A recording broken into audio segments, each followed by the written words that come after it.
Indonesia.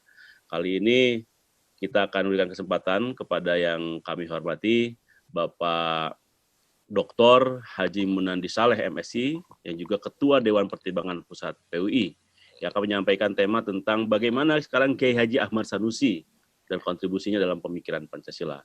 Kepada Al-Mukarram, Pak Dr. Munandi Saleh, kami persilahkan.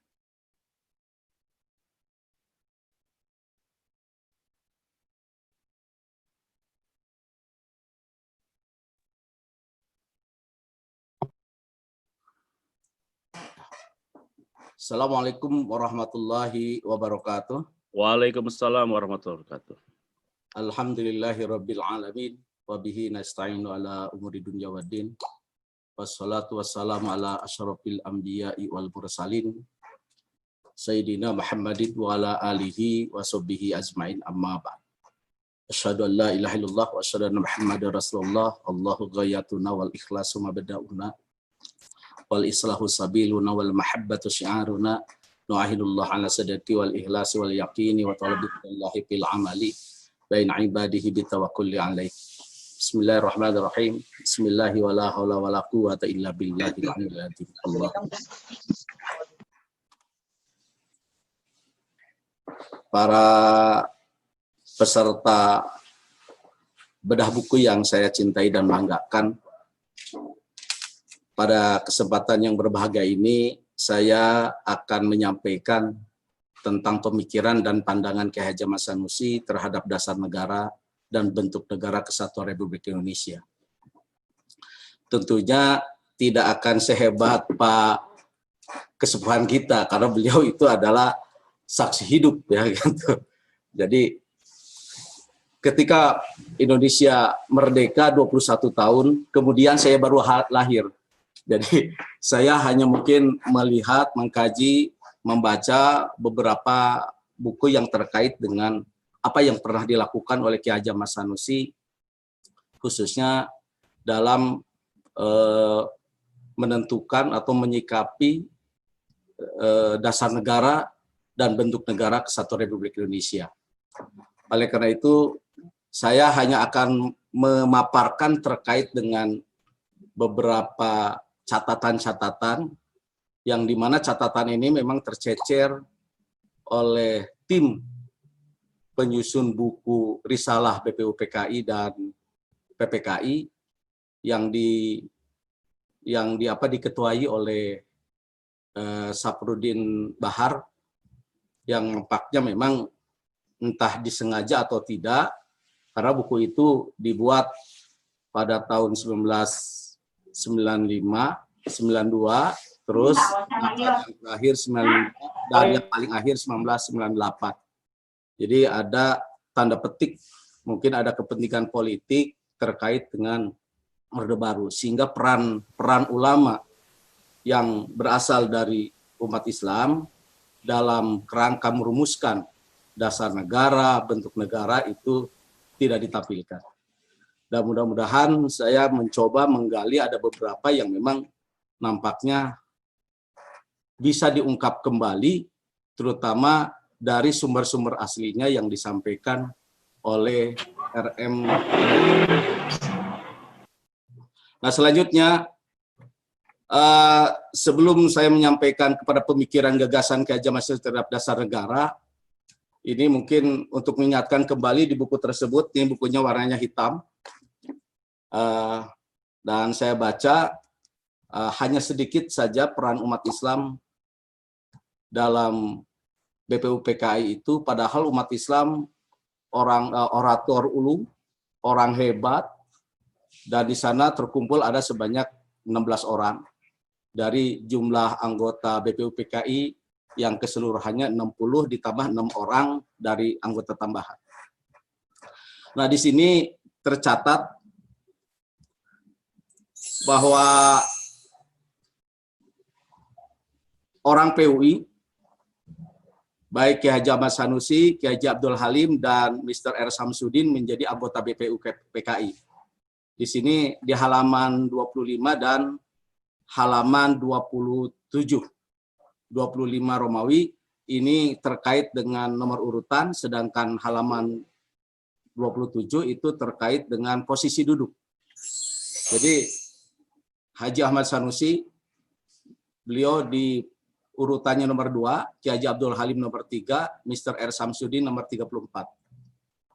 Selanjutnya peta tempat duduk dalam persidangan BPUPKI, Ki Haji Abdul Halim di nomor 19, Ki Haji Ahmad Sanusi nomor 36, Mr. R. Samsudin 59. Ini memang kekuatan PUI pada saat itu luar biasa, 3 orang masuk menjadi anggota BPUPKI. Sama dengan Muhammadiyah. Muhammadiyah juga 3 orang, NU hanya 2 orang, yaitu Kiai Haji Wahid Hasyim dengan Kiai Haji Maskur. Sedangkan PUI mendapatkan 3.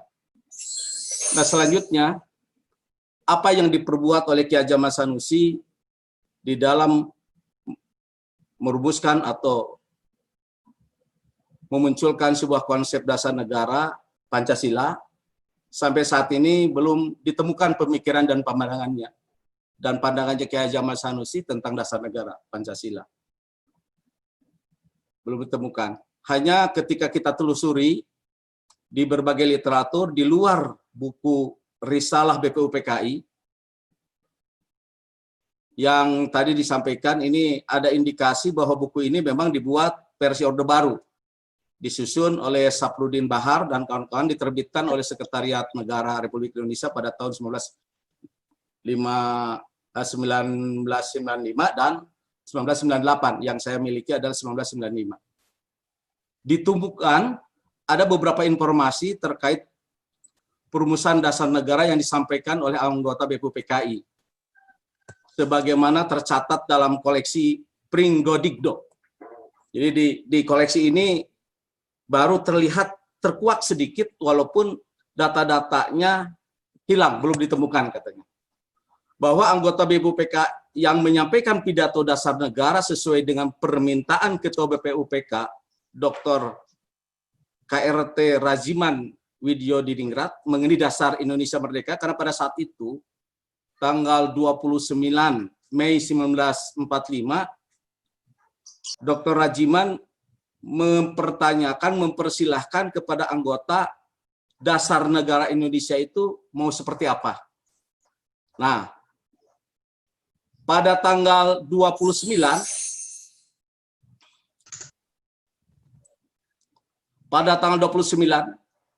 dalam persidangan yang pertama, karena tanggal 28 Mei itu baru dadakan pembukaan secara resmi.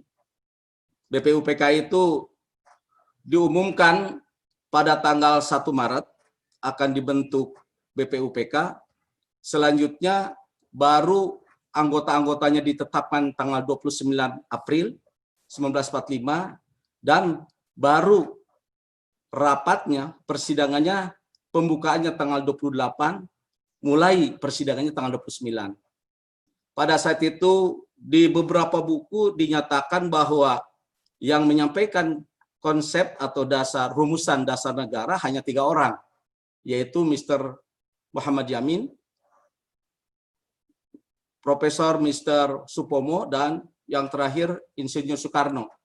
Ternyata dilihat dari buku yang disampaikan tadi, arsip dari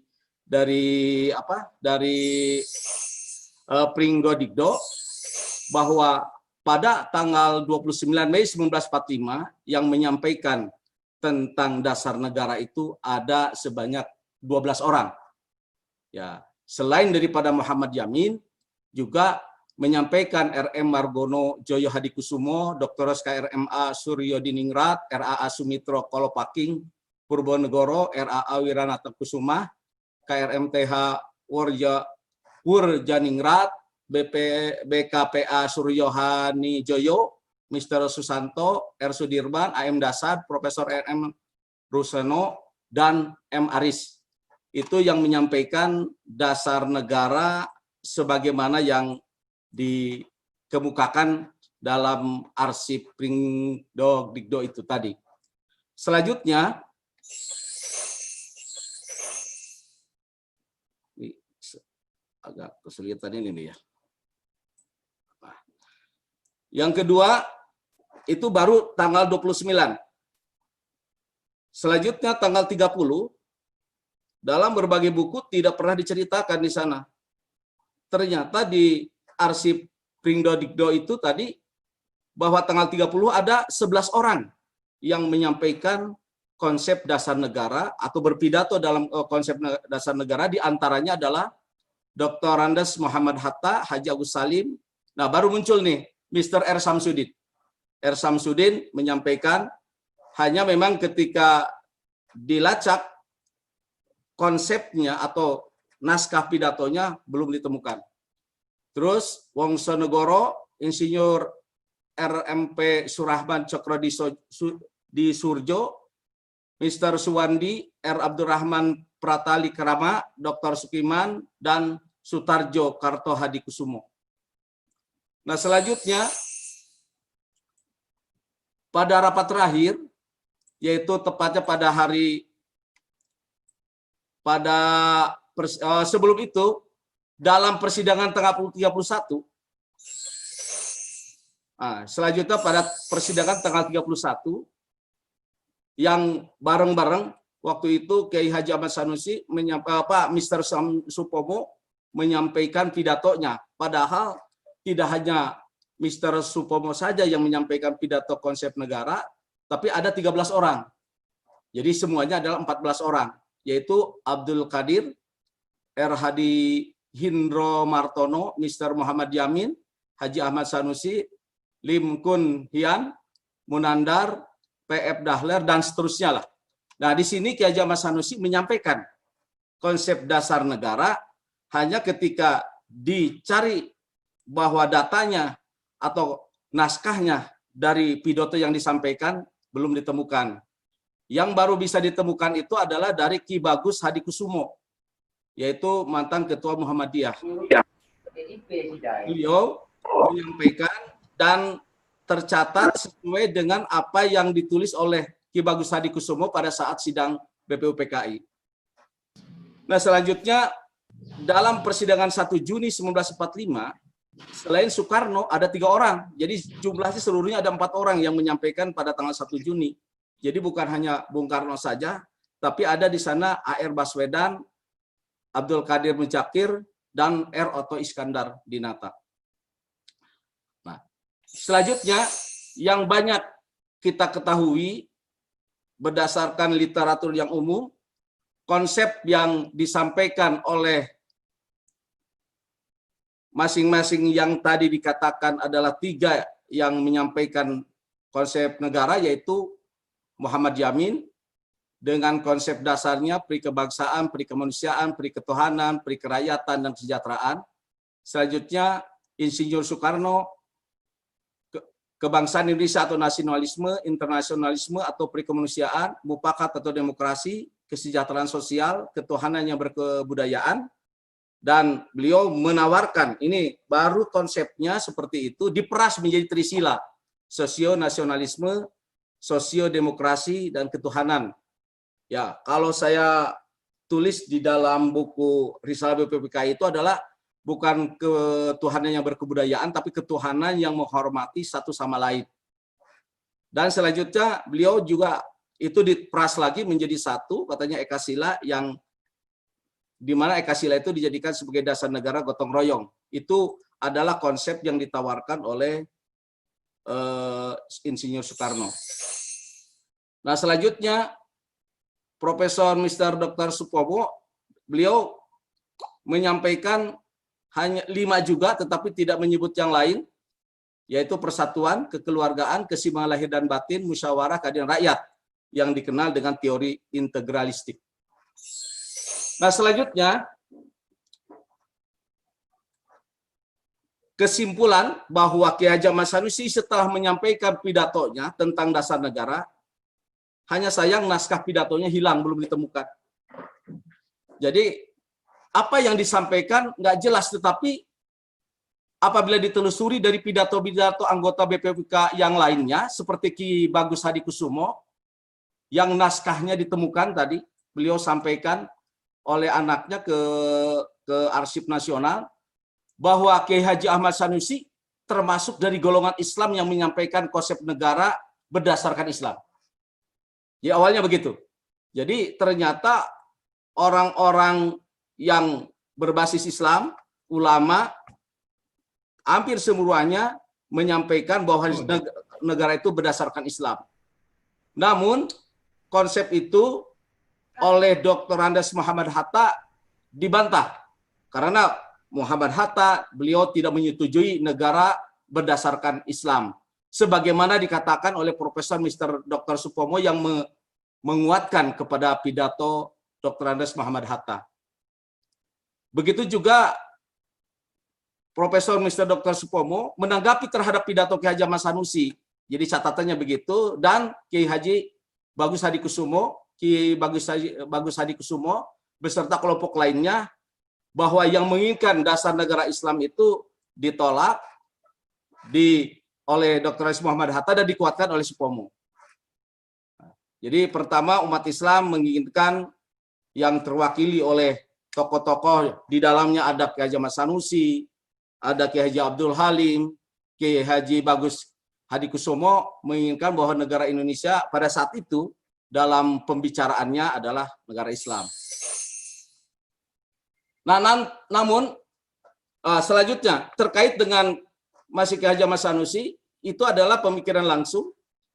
Secara tidak langsung konsep sila-sila Pancasila baik yang tersurat maupun yang tersirat tentang ketuhanan, kemanusiaan, persatuan, musyawarah dan keadilan itu bisa ditemukan di beberapa karya beliau. Baik Lu'lu' Nadid, Masail Tauhid, Tauhidul Muslimin wa Aqaidul Mu'minin.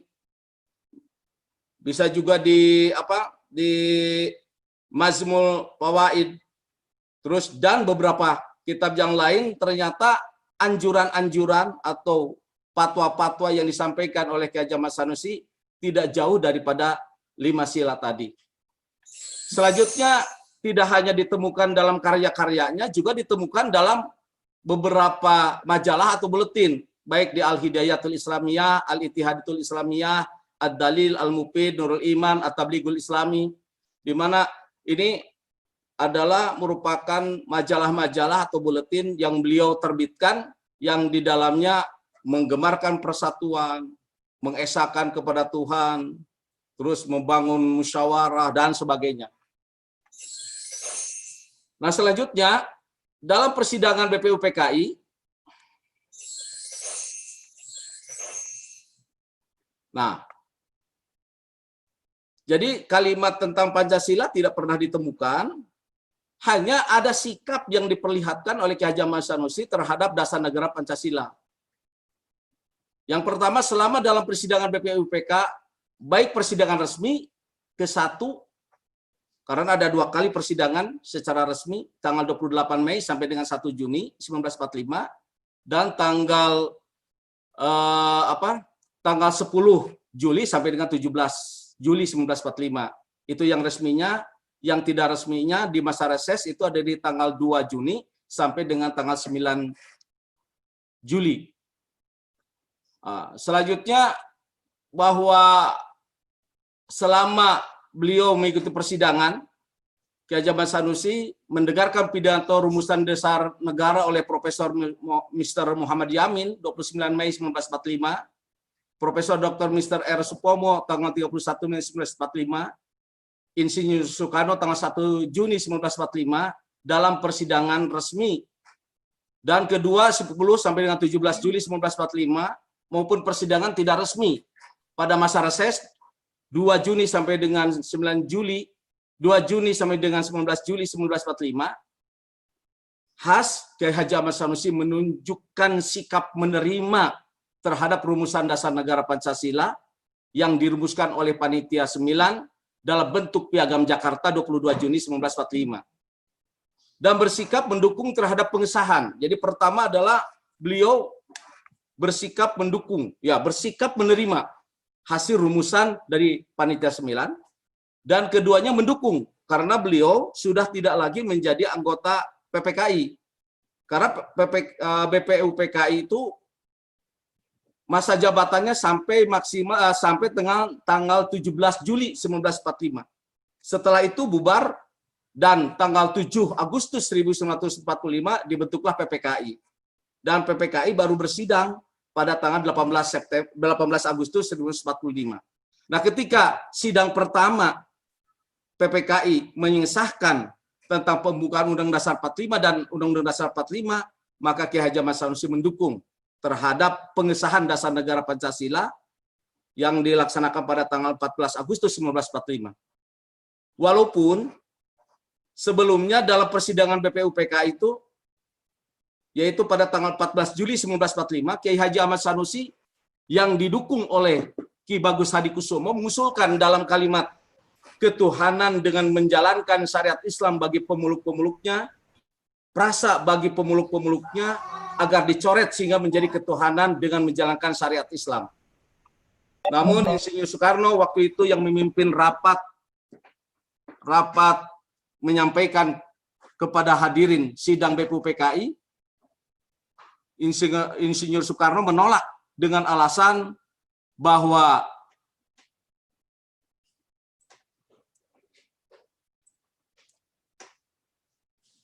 kalimat tersebut merupakan hasil kompromi antara kelompok Islam, nasionalis sekuler, dan non-Muslim. Jadi sebetulnya sudah berdarah-darah sehingga menghasilkan kesepakatan itu dengan kalimat ketuhanan dengan menjalankan syariat Islam bagi pemeluk-pemeluknya. Jadi saya rasa umat Islam pada yang pertama dia mengalah karena ingin kebersamaan, mengalah untuk NKRI ini, dan yang keduanya umat Islam tetap berpegang teguh kepada hasil disepakati yang sudah disepakati oleh Panitia 9, yaitu ketuhanan dengan menjalankan syariat Islam bagi pemeluknya. Nah, kalimat ini adalah merupakan kompromi karena begitu alotnya pada waktu persidangan, tetapi alhamdulillah itu sudah bisa disepakati secara bersama-sama pada saat itu. Selanjutnya, Has menyatakan kesediaan. Jadi ini Has, apa yang dilakukan oleh Kiai Haji Ahmad Sanusi terkait dengan dasar negara. Jadi beliau setelah ada kesepakatan awalnya proses awal beliau tidak menolak.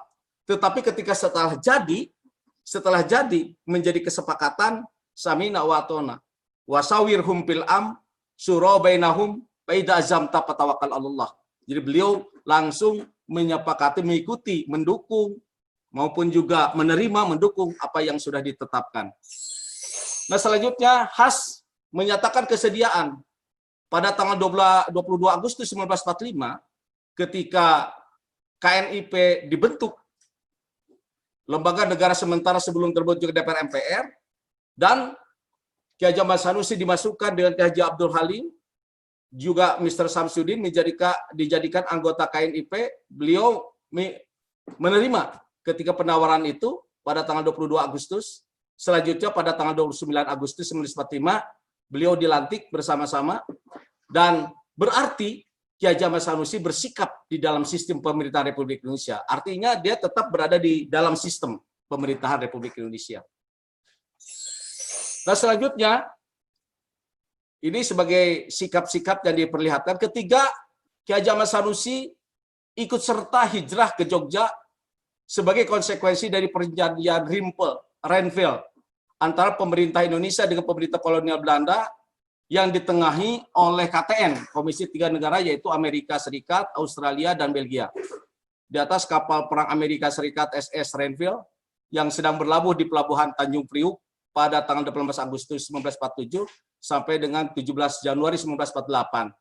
Ini menandakan bahwa Kiai Ahmad Sanusi sebagai pejabat negara, beliau komit dan bersikap tetap setia terhadap RI dengan mematuhi terhadap perjanjian tersebut. Dan selanjutnya, tidak kalah pentingnya bahwa Kiai Haji Ahmad Sanusi ketika DITI memproklamirkan diri yang diproklamirkan oleh pimpinan SM Kartosuwiryo pada tanggal 7 Agustus 1949, Kiai Haji Ahmad Sanusi menolak. Berarti ini bersikap bahwa Kiai Haji Ahmad Sanusi tetap setia kepada NKRI. Jadi kesimpulannya, menurut saya bahwa Kiai Haji Ahmad Sanusi dalam dasar negara Pancasila, beliau tetap mengikuti kalau memang itu adalah hasil proses daripada musyawarah. Selanjutnya, pemikiran dan pandangan Kiai Haji Ahmad Sanusi tentang bentuk negara. Ini bisa dilihat baik bentuk negara, wilayah negara maupun juga yang lainnya. Ini bisa dilihat di dalam buku yang tadi. Jadi pemikiran Ki Hajar Mas Sanusi tentang bentuk negara, kesimpulannya saja bahwa beliau mengusulkan bahwa negara itu berbentuk imamat yang dipimpin oleh seorang imam. Nama lain daripada imamat dan imam itu, imamnya adalah presiden dan imamatnya republik. Itu bisa dilihat di dalam halaman 125 di dalam risalah BPUPKI. Selanjutnya, beliau menyampaikan juga tentang wilayah negara. Tentang wilayah negara, beliau menyerahkan kepada panitia.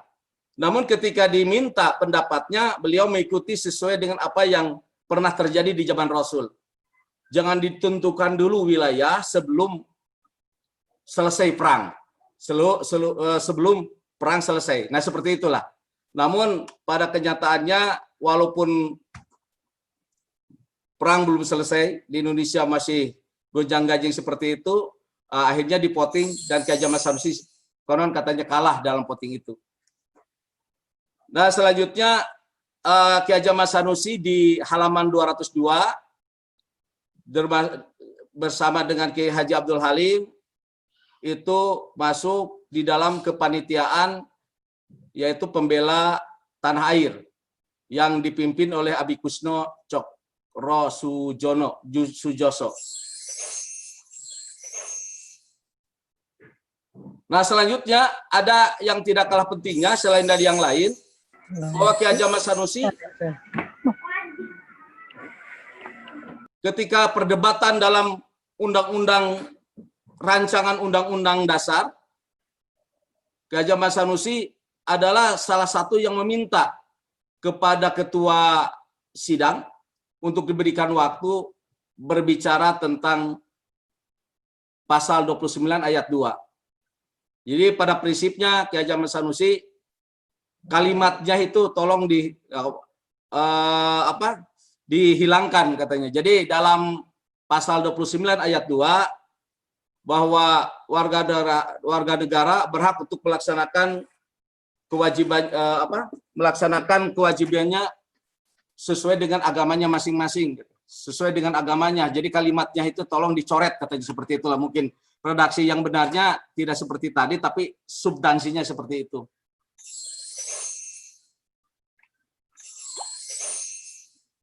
Selanjutnya, pemikiran Ki Hajar Mas Sanusi masih dalam masalah agama ketika akan disetem, karena terjadi pertentangan yang begitu tajam antara Kiai Haji Maskur dengan Abi Kusno. Jadi ini dengan Kahar Muzakir. Kahar Muzakir karena di awalnya tidak memakai Bismillah, tidak memakai agama, makanya tidak boleh ada sedikit pun yang berkaitan dengan masalah agama. Nah, sedangkan Tuan Maskur, Kiai Haji Maskur, dia tetap agamanya harus dimunculkan. Nah, itu ada perbedaan yang begitu tajam, sehingga makin malam makin panas. Nah, muncullah Ki Hajar Mas Sanusi untuk menengahi itu.